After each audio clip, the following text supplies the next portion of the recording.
চোখে মুখে অন্ধকার, বাঁচার কোনো উপায় নাই, তখন এই দোয়াটা পড়তে হবে। এই দোয়া পড়ে আল্লাহর কাছে ফরিয়াদ করলে বিপদ মুক্ত করবেন কে? এমন বিপদ মাঝে মাঝে হয় না, দেয়ালে পিঠ থেকে যায়, চোখে মুখে অন্ধকার, কি করব দিশা খুঁজে পাই না, এরকম হয় কখনো? হ্যাঁ, আপনাদের হয়? হয় না? তো জান্নাতে আছেন আপনারা। হয় হয় এরকম হয়েছে না যে দেয়ালে পিঠ থেকে গেছে, চোখে মুখে অন্ধকার, ওই যাব, কি করব, বাঁচানোর কেউ না, এরকম হয়েছে কখনো আপনাদের? যদি হয় তাইলে এটার সলিউশন বলবো, না হইলে তো এগুলো বলে লাভ নাই। হয় হয় হয় বিশ্বনবী এরকম কঠিন বিপদে পড়েছেন জীবনের কিছু কিছু মুহূর্তে।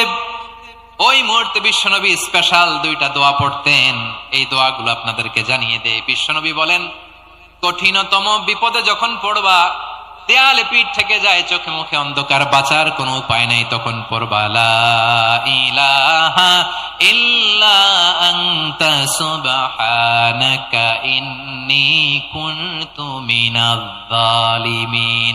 আল্লাহ, তুমি ছাড়া কোনো ইলাহ নাই, তুমি পবিত্র, নিশ্চয় আমি জালিমদের অন্তর্ভুক্ত। সুবহানাল্লাহ বলেন।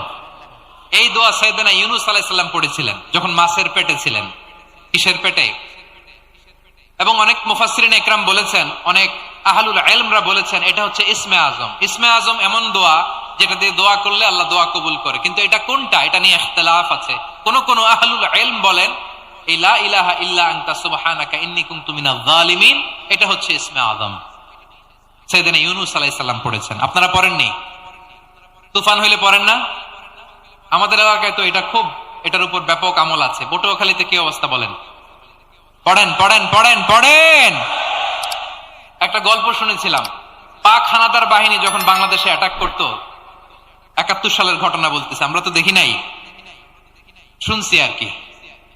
৭১ যদি দেখতাম এতদিনে রাজাকার হয়ে যেতাম। আল্লাহ আমাদেরকে বাঁচাই দিছে, আল্লাহর মেহেরবানি, ঠিক কিনা বলেন? মন মতো হইলে মুক্তিযোদ্ধা, মন মতো না হইলে রাজাকার। কত কিছু দেখলাম এই শাহবাগের বুকে।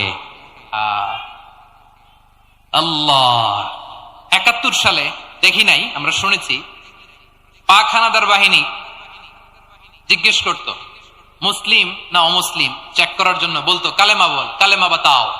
তো যারা কালেমা বলতে পারতো পাকিস্তানি বাহিনী নাকি ওদেরকে ছেড়ে দিত, শুনেছি।